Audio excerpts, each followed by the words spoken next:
Pada siapa nak bayar zakat ini, mudahnya kewajipan bayar zakat, badan yang kita bertanggungjawab, kita perlu bayarkan zakatlah kepada MUIS. Bayar kepada MUIS. Tapi Pergas pun Pergas boleh dikatakan sebagai satu institusi yang layak untuk menjadi salah satu daripada penerima zakat.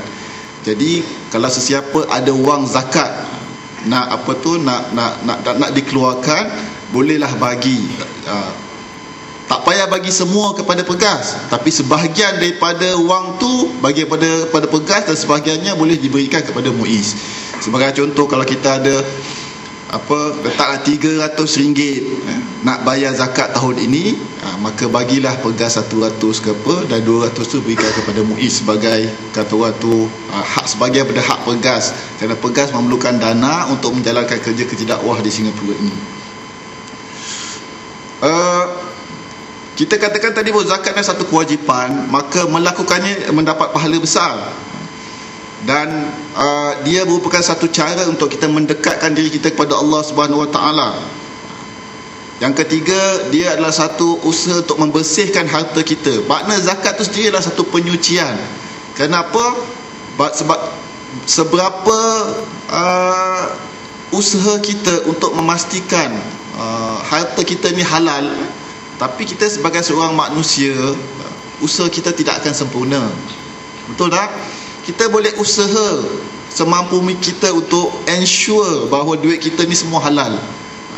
Tapi dunia ini tidak sempurna, dan kita pun manusia tidak sempurna. Kadang-kadang kita tidak tahu sumber-sumber pendapatan kita, terutama hidup kat Singapura ni. Macam mana nak halal 100%?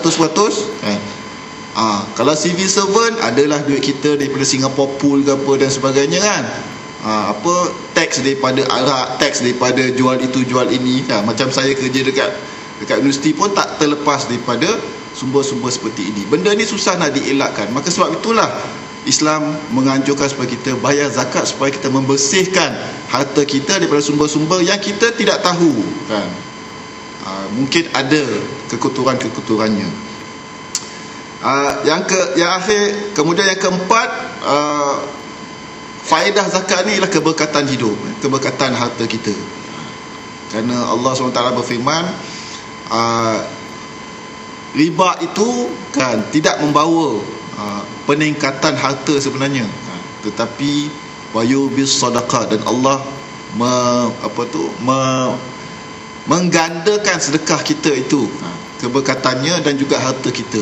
Artinya orang tidak akan, kalau kita lihat secara matematik, mungkin kalau kita bayar 2.5% daripada harta kita, dia mengurangkan, kata orang tu, jumlah harta kita baik secara kikiran matematik. Tapi Allah menjanjikan bahawa dengan membayarkan itu sebenarnya memberi keberkatan, yang insya-Allah ada rezeki lain yang akan menambah.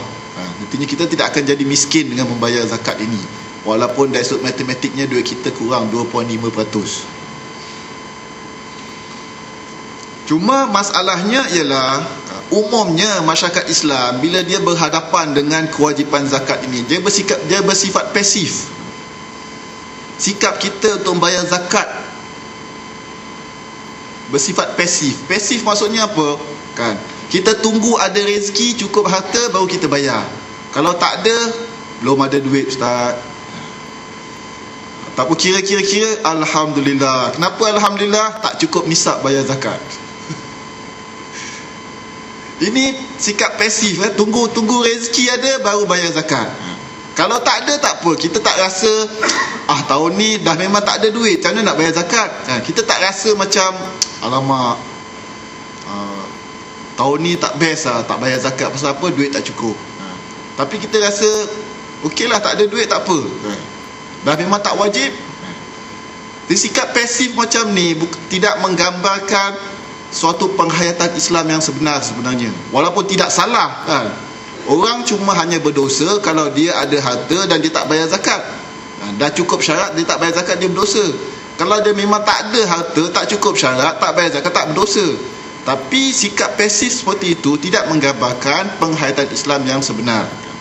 Kerana sebenarnya falsafah zakat menuntut kita untuk bersikap proaktif dalam mengembangkan harta kita. Kenapa?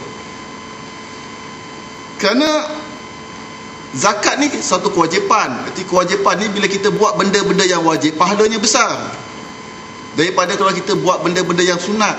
Bagi RM1 setiap hari Jumaat dekat masjid, dapat pahala. Tapi itu kan sunat sahaja. Bayar yang wajib tu lagi penting. Kemudian melakukan yang wajib lebih besar pahala. Kemudian orang Islam sepatutnya mempunyai sikap untuk sentiasa berusaha mendekatkan diri dia kepada Tuhan dengan melakukan benda-benda yang wajib, bukan mencari-cari alasan untuk tidak melakukannya. Maka sebab itu kita kena ada cita-cita sebenarnya untuk bayar zakat, azam untuk bayar zakat, dan berusaha untuk mewujudkan harta setiap tahun supaya kita boleh bayar zakat. Kenapa? Kerana dapat pahala besar. Yang kedua, kerana itu mendekatkan diri kita kepada Tuhan. Jadi kita kena ubah sikap kita ni. Jangan tunggu sampai ada harta baru bayar kita zakat, baru kita bayar zakat. Sebaliknya, kita harus proaktif dengan berusaha supaya kalau boleh setiap tahun kita ada harta untuk kita bayar zakat.